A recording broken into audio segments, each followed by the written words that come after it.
pourrait commencer le titre avec quand la culture de la débauche, de l'indécence n'a plus de limites.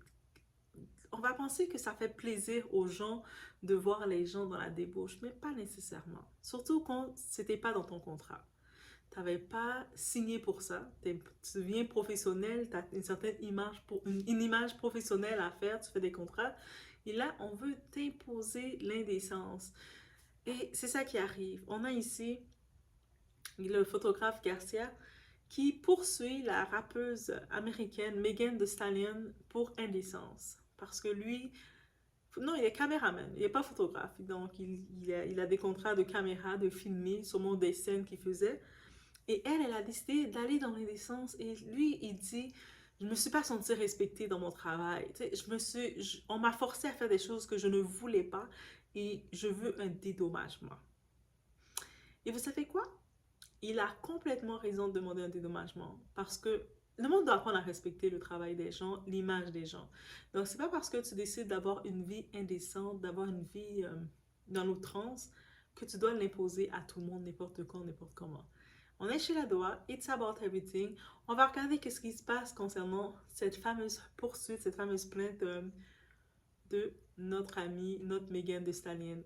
Elle aime ça être associée dans les... Elle vient à peine de sortir du procès avec le rappeur. Elle se retrouve encore dans des histoires. Est-ce qu'elle a compris sa leçon, pour commencer? On dirait qu'elle n'a pas compris sa leçon. On y va.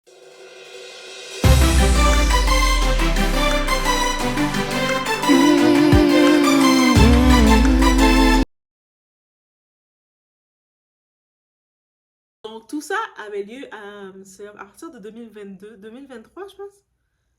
Mais c'est dans la même période que... On sait que Megan, elle a dit c'est la période qu'elle était vraiment wild. Je pense qu'elle est toujours dans cette période wild, mais... Bref. Elle était encore plus incontrôlable. On va le dire comme ça. Donc, elle était à ce moment-là, elle fréquentait le... Je pense que c'est un chanteur, c'est un rappeur, c'est un athlète, Fontaine, Partisan Fontaine. Ils étaient ensemble. Et elle a décidé de, au-delà, elle avait son caméraman qui était Garcia, qui filmait, qui a le contrat de la sûrement filmer, faire des scènes. Et elle, ils étaient dans l'auto et elle a sûrement décidé d'aller dans l'extrême. Donc, de s'envoyer en l'air, de mougou, d'être en pleine séance intime avec son chéri. Et puis, elle insistait pour que le caméraman qu'elle payait, toi là, filme-moi ces plans-là. Là. C'est comme, t'es un professionnel, filme-moi ça. Et c'est sûr que lui, ce caméraman-là, j'imagine que c'est pas un caméraman de ce type de contenu. Donc, lui, il s'est senti forcé, parce que c'est ça dans la plainte, on l'a forcé à faire quelque chose qu'il ne voulait pas, qui n'est pas dans son éthique. Et c'est pas comme si c'est un outil qu'il peut utiliser pour mettre dans son portfolio, parce que dites-vous que c'est un professionnel. Si ça ne fait pas partie de son éthique, de c'est quoi l'image qu'il veut faire, la direction artistique qu'il veut amener dans tout son portfolio, ça ne lui sert à rien. Donc, je sais qu'il y a eu comme par exemple 50 Cent qui a profité de blaguer à sa façon de dire mais là il n'est pas supposé porter plainte comme ça, c'est comme il s'est bien rincé l'œil. Mais maintenant il faut comprendre, on est dans le sens que la même façon que nous, on va dire les femmes, on a le droit de dire non, de ne pas accepter quelque chose, mais un professionnel ou un homme aussi peut dire non, je ne veux pas, je n'ai pas accepté de faire ça. Il faut arrêter de croire que tout le monde doit être imposé avec la vie de débauche.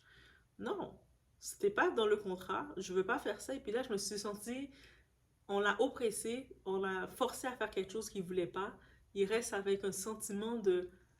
Vous savez, c'est quoi ce sentiment que vous faites? Vous êtes imposé à faire quelque chose que vous voulez pas et vous n'avez pas votre dernier mot. Donc, vous sentez une injustice. Vous voulez justice. Mais moi, je pense que c'est dans ce côté-ci, on peut le comprendre. Et Megan Thee Stallion a beau parler, elle sort du procès avec Tory Lane, où ce que on l'a tiré, on l'a pas tiré, il y a encore des doutes parce que parce qu'il y a encore des doutes. Et je pense que dans l'industrie, beaucoup de personnes sont au courant vraiment de ce qui s'est passé. On se rappelle dans le diss track avec Nicki Minaj, Nicki Minaj a laissé entendre qu'on l'a pas tiré pour de vrai, sur le pied. Bref. Mais il y a quelqu'un qui est en prison, donc c'est un gros histoire de procès. Mais elle, on dirait, je pense qu'elle aime se retrouver devant le juge, c'est son signe, c'est son signe. Et elle se retrouve encore dans le juge alors qu'elle était supposée redorer son image. Mais il y a du monde là, ils sont tellement habitués d'être dans leur monde chaotique et que ça va pas changer. Pourtant, je pensais pas l'entendre encore dans l'histoire de poursuite, de procès, quand elle disait que oui, il y a une période qu'elle vivait un down, qu'elle était mal influencée, mal entourée, tout ce que vous voulez, mais elle est encore aussi dans le même délire. Tu sais, il y a des gens là, ils veulent pas être sauvés. Ils veulent pas être sauvés, mais en même temps, c'est une ambassadrice de la 304, la culture du 304, la culture de la débauche, on l'appelle, la culture de Jezabel, si vous voulez. Donc, c'est ça qu'ils font. Et ils pensent avoir aucune répercussion. Certaines personnes vont dire, ah, mais le caméraman aussi, lui, il est trop sensible, là, c'est rien, là, il a vu ça. Mais qui a dit qu'il voulait voir ça? Si quelqu'un n'a pas mis comme contrat de voir une scène comme ça, pourquoi on doit l'imposer? Pourquoi vous voulez imposer aux gens de voir qu'est-ce qu'ils veulent pas voir? La débauche, c'est peut-être pour vous, ça vous fait du bien, mais ça fait pas du bien à tout le monde, la débauche. Donc, c'est pas ça dans son contrat. Donc, lui, c'est de faire, peut-être de la filmer, de faire des scènes à Ibiza, de préparer, faire un montage. Là, ils sont dans l'auto, elle a décidé de s'envoyer en l'air, qu'on va le dire comme ça. Imagine dans l'auto qui roule, peu importe s'ils sont dans une grosse auto ou pas. Lui est là avec sa caméra, tu le forces à filmer, filmer, et puis elle est en train de faire ses scènes, c'est... Oh. Donc, ça veut dire, c'est ça nos célébrités d'aujourd'hui, là. C'est comme... Nos célébrités d'aujourd'hui, c'est pour ça qu'ils sont des célébrités de fades et sans effet, et quand ils s'en vont, c'est terminé. C'est pas comme à l'époque où on a des HNT qui reviennent, on est content de les revoir. C'est des célébrités comme des Megan Thee Stallion, Doja Cat qui, avec sa musique P-Wet. J'ai vu, je peux même pas mettre les photos de Doja Cat, juste une parenthèse. C'est tellement, c'est ridiculement dans la débauche extrême que c'est même pas charmant. C'est pas comme si c'est, on voit des, dans l'époque où ce qu'on voyait du Jennifer Lopez porter un gros décolleté puis on était comme, oh girl. Là, c'est vraiment qu'on regarde ça, on se dit, ces artistes-là, ils ont plus aucun fond. Ils ont aucune base. C'est même pas de fond qu'ils ont, ils ont plus aucune base. Ils sont tous dans les airs et puis ils font des choses et n'importe comment. Et ça, c'est vraiment, on en profite d'ajouter, on ne peut pas imposer à quelqu'un sa débauche. Je sais qu'il y a certaines personnes qui veulent imposer aux gens leur débauche, et si on ne veut pas accepter, si comme on refuse d'accepter leur débauche, ils vont dire, mais tu me juges, tu m'empêches de faire ma débauche. C'est pas que je t'empêche de faire ta débauche, c'est juste que moi, je veux pas de ta débauche dans ma vie. Et est-ce qu'on a le droit?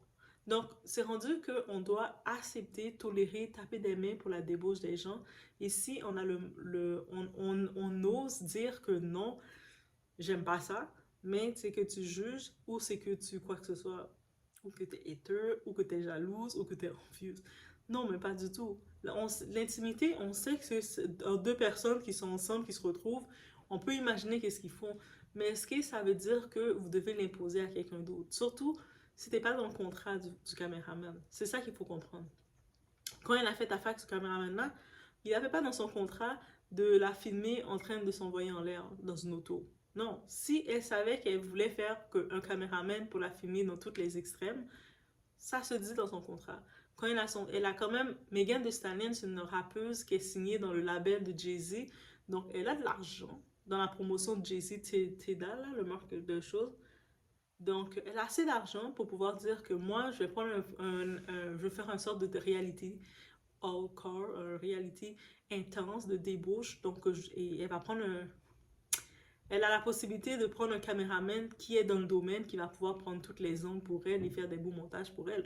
Tu vas pas aller imposer à quelqu'un qui n'était pas pour faire ça et puis lui dire de faire. J'espère qu'elle va avoir une amende à payer. Oui, oui, oui. J'espère qu'elle va avoir une belle amende à payer juste pour le dérangement, juste pour avoir imposé quelque chose. Tu peux pas imposer un professionnel quoi que ce soit. C'était pas ça dans l'entente. Et donc, j'espère qu'elle va avoir une belle petite amende. Au moins, comme elle est dans le label de Jay-Z, elle peut facilement payer un 500 000. 500 000 US, pour elle, c'est rien, là. C'est comme, on parle de millionnaire, là. Pour eux, c'est rien. C'est comme si c'est 5 $. Bon, c'est un demi-million au moins. Juste, même en tant que tel, plus, pour les dommages et intérêts, on pourrait aller même avec une entente, on va dire 1 million. Tu sais, on y va, c'est Megan Thee Stallion, on y va avec 1 million. Juste pour respecter les gens. Tu sais, on commence à la mettre un peu des principes que le monde, on est fatigué de la débauche. On est fatigué de ces rappeuses, ces artistes de débauche, les jambes écartées, les petits quatre pattes en l'air et puis qui nous font n'importe quoi. On est épuisé. Donc, je pense que oui, on doit faire un revoir le tout. Et en effet, vous savez quoi? Si on n'apprend pas à mettre ses pieds sur la table, mettre ses pieds sur la table, mettre ses poings sur la table et taper du pied, si on n'apprend pas à créer ses barrières, ses limites, mais les gens de la débauche vont essayer de nous amener dans leur débauche. C'est pour ça qu'on n'a pas le choix de mettre ses pieds sur la table. Et quand on voit quelque chose ne nous correspond pas, il faut le dire tout de suite. Donc, vous avez une connaissance qui est dans la débauche parce qu'elle a fait ses choix d'être dans la débauche parce que c'est une débauchée. La personne dans la débauche essaye de vous amener dans sa débauche. Ah, mais viens tel endroit. Il faut dire non. Si tu sais que t'es pas appelé à ça, tu dis non. Il y a pas de... Même si la personne va te trouver plate. Ouais, ils vont te trouver plate. Ah, mais toi aussi, t'es tellement plate. Toi aussi, t'es comme... Tu fais la fille... Ah, ils vont te traiter de la fille parfaite. Même si tu sais que t'es pas parfaite. Ils vont te traiter de la fille parfaite. Elle se pense bonne. Elle juge le monde. Elle est comme ça. Non, c'est même pas question que je juge le monde. C'est question que je ne... Ça, c'est mes limites. Je ne vais pas aller dans ton étape de débauche, même si ma débauche peut m'acheter comme euh, deux Mac poulet en même temps et puis le manger, puis extra mayo, parce que c'est bon. Ça va être ma débauche. Et puis, je suis bien comme ça. OK? Je vais me commander de la bouffe à volonté chez Uber parce que ça va être ma débauche. Et puis, pour moi, quand j'ai fini de faire ça, je vais faire oh my God, j'ai été dans une débauche. Ça, c'est ma limite. Si pour moi, c'est ça ma limite, c'est ma limite. Donc, moi, qu'est-ce que je peux vous donner comme conseil? Ne vous laissez pas influencer dans la débauche de qui que ce soit. Surtout quand c'est vos limites, parce que tout ce que ça va faire à la fin, ça va juste vous créer des séquelles, des traumatismes. Et je suis pour ça. Je suis pour... Pas que vous ayez des séquelles, guys, non. Je suis pour prévenir ça. Donc, ça veut dire que les gens qui sont qui ont fait leur choix d'être dans la débauche, ils ont fait un choix. Mais ça ne veut pas dire que c'est votre choix. Que vous devez accepter ce choix-là parce que ce n'est pas ton choix. Et on va dire le message, tu vaux beaucoup plus que ça. Ça a l'air bien simple à dire, mais tu vaux beaucoup plus que ça. Et surtout, si tu es un professionnel. Je vais y aller avec un exemple, le même exemple que le photographe qui porte plainte parce qu'on n'a pas respecté son travail, on l'a forcé à faire quelque chose qu'il ne voulait pas, qui n'était pas dans son éthique. Ça veut dire que tu es appelé à avoir ton entreprise. Peu importe toi, tu me regardes là maintenant. Tu es appelé à avoir ton entreprise. Par exemple, un service de traiteur. Là maintenant, on te donne un contrat et on veut t'amener dans un endroit que c'est hors norme pour toi. Toi, tu as tes principes. On te dit que tu dois venir dans un bar, un lieu que tu veux pas fréquenter, que ça fait pas partie de toi. Même si c'est un contrat professionnel et au début, tu te dis, OK, mais comme je vais faire juste mon service et puis je m'en vais. Mais là, tout d'un coup, on veut te forcer à servir le monde sur le ventre, le monde se coucher sur les tables, tu commences à vider des verres sur eux. Tu sens que c'est hors, ça a dépassé tes normes. Non, peu importe l'argent qu'on te donne, le monde ne peut pas te forcer à sortir de tes principes, de tes normes. Même si on va te dire, oh mais la personne était tellement plate, tu te prends pour qui? Pas... Ils vont te dire ça, ils vont t'insulter. Quand ils voient que tu ne veux pas embarquer dans leur débauche, on va t'insulter, on va te trouver plate. Moi, je suis plate. On va te trouver, tu te prends meilleur que les autres. Oui, parce qu'ils vont dire que tu te prends meilleur que les autres parce que tu ne veux pas embarquer dans la débauche. On va te trouver ennuyante. On va te trouver, tu te prends parfaite. Mhm. On va dire toutes les choses qu'il faut. Pourquoi on va dire toutes ces choses-là? Pour pouvoir te faire sentir que c'est toi qui es hors norme de refuser d'accepter leur débauche, alors que tu n'as pas à l'accepter dans ta vie. Et que ce soit du point de vue professionnel, du point de vue relationnel, personnel, tu n'as pas à l'accepter. Donc, quand tu sens que c'est ta limite, tu mets un frein, tu dis direct, ça c'est ma limite, ça c'est ma limite, je ne veux pas aller là. Que la personne te traite de tous les noms, que la personne se moque de toi, te regarde de haut, tu te prends pour qui aussi. Ah, tu te prends pour ce que tu dois te prendre, mais tu as le droit de refuser d'accepter ça et c'est tout à ton honneur. Donc, c'était vraiment ce point que je voulais dire suite à ça. Et on va voir la suite de ce procès, de cette poursuite. On peut voir, par exemple, notre ami 50 Cent qui va troller et dire ah, mais pourquoi le caméraman porte plainte? Alors que 50 Cent dit ça, mais lui-même, c'est un professionnel. Et je suis certain, lui-même, comme étant un professionnel, producteur et tout, s'il y a quelqu'un qui vient devant lui, il y a un contrat surtout il fait sa série Power et tout ça, et un acteur décide de changer son script et de faire à sa façon, il va pas être content, il va te mettre dehors et puis il va couper ton contrat. très professionnel, 50 Cent. C'est-à-dire que maintenant que, c'est sûr il dit ça parce qu'on sait 50 Cent, c'est 50 Cent, il aime ça blaguer, mais en vrai de vrai, moi je suis complètement du côté du caméraman qui va porter plainte parce qu'il n'a pas été respecté dans son travail, dans son éthique, il a été forcé de faire quelque chose qu'il ne voulait pas faire, et puis peu importe que Megan va dire ah mais il a eu la chance de me voir me faire mes actions, mes prouesses avec mon gars dans l'auto. Mais c'était pas une chance, là. Il a été comme conditionné dans une auto avec tout son équipement de caméra à devoir te filmer en train de te faire. Tu l'as pas fait. Je pense pas que le caméraman était émoustillé, là. S'il était émoustillé, peut-être il y aurait une autre histoire, mais il n'était pas émoustillé parce que ça l'a plus énervé, probablement. Ça peut-être même. Ça peut même le rendre dépressif. Imagine que tu, tu vois que tu avais un contrat, tu es là, tu as ton contrat, tu te dis ah, c'est une rappeuse américaine, je vais pouvoir le mettre dans mon blog, dans mon CV professionnel. Et là, il regarde ça, il a même plus envie de le mettre, il a même plus envie de faire affaire avec elle parce qu'elle est démesurée, elle a aucun respect pour les gens. Off. Megan Thee Stallion, elle est off. Ou ce que on peut dire tout ce qu'on veut de Cardi B, mais Cardi B, on voit qu'elle respecte son entourage, elle respecte ses employés dans sa limite. Quand on voit par exemple avec son styliste de New York, Carter, Colin Carter, oui, on le voit comment il se respecte, il y a une relation mutuelle, on voit avec les équipes coiffeurs qui sont avec elle, ils respectent. Et puis tu vois la différence de ces célébrités quand ils respectent leur entourage, le monde qui travaille pour eux, et tu vois ceux qu'ils ne respectent pas. Quand tu ne respectes pas le monde à qui tu travailles pour, ils vont t'exposer. Ils vont te salir, ils vont t'exposer dès la première occasion. Elle, Megan, elle a tellement dépassé les bornes, j'imagine, qu'elle se fait poursuivre. Ça, c'est assez loin, là. On regarde, par exemple, Didi, ses employés, après, ses anciens employés qui étaient avec lui, là, qui ont vécu avec lui, il l'expose toutes. Mais il y a d'autres personnes, là, leurs employés, ils seront fidèles avec eux, ils vont pas les exposer. On peut dire tout ce qu'on veut, par exemple, de Jay-Z, Beyoncé. Autre que le monde dans l'industrie parle d'eux, est-ce que jamais vous avez vu le garde du corps de Beyoncé ou de Jay-Z même dire qu'il était comme ça, il était méchant? Non. Le cuisinier, tout leur garde du corps, ils les protègent. Pourquoi ils les protègent? C'est-à-dire, dans leur nature, on peut comprendre qu'ils font attention avec leurs employés. C'est-à-dire que leurs employés sont avec eux. Est-ce que vous voyez la différence? Et puis quand tu es une personnalité, tu sais que ton nom est en jeu. Le monde qui travaille pour toi, même si c'est temporaire ou à long terme, peu importe le temps que tu fais avec ces personnes-là, tu dois t'assurer de les donner un bon goût. Parce que même si tu les fais signer des contrats de confidentialité, ils peuvent porter plainte contre toi. Si tu te comportes mal avec eux, ils peuvent te faire tomber. Il ne faut pas minimiser les gens, prendre le monde. Ah, c'est mon employé et puis il me doit tout. Non. Tu traites mal quelqu'un, la personne va te remettre ça, là. Et puis, la plupart des personnalités qui ont quand même été bien, ils ont cette loyauté envers leur personne. Même on regarde le cas, la regrettée Whitney Houston. On sait qu'elle était une femme avec les consommations, ces problèmes d'addiction qu'elle avait. Elle faisait beaucoup la fête et tout ça. Mais si vous regardez, depuis tout le temps, là, il n'y a personne de ses employés qui a fait un livre jusqu'à maintenant pour dire moi j'ai vécu avec Whitney Houston, j'ai des choses à dire sur elle. Pourtant, je suis certaine qu'ils ont, quand elle était dans ces moments en état, elle en a fait des choses. C'est-à-dire que pourquoi elle a cette protection-là sur son nom jusqu'à maintenant?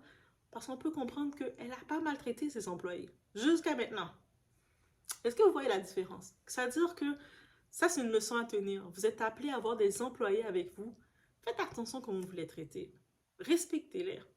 Vous ne pouvez pas les faire n'importe quoi quand c'est les faire aller dans la débauche s'ils ne veulent pas. Tu sais, c'est comme au pire, si elle a envie de s'envoyer en l'air, elle a besoin que le gars la filme, elle lui demande.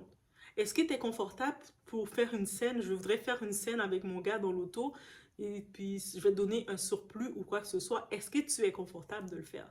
Si au moins tu le demandes, lui, le caméraman a le choix de dire ok, ouais, on y va. Ou non, je veux pas.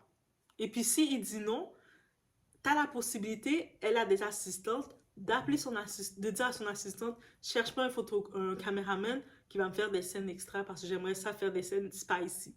Tout se fait. En plus, ils ont des assistantes. Les assistantes, là, en plus d'avoir des visions, ils sont là aussi pour penser rapidement comme ça. Donc, je pense qu'elle mérite une amende. J'ai dit 1 million, on monte la mise. 10 millions. Je suis là, 10 millions, oui. Pour qu'elle ne fait plus jamais ça.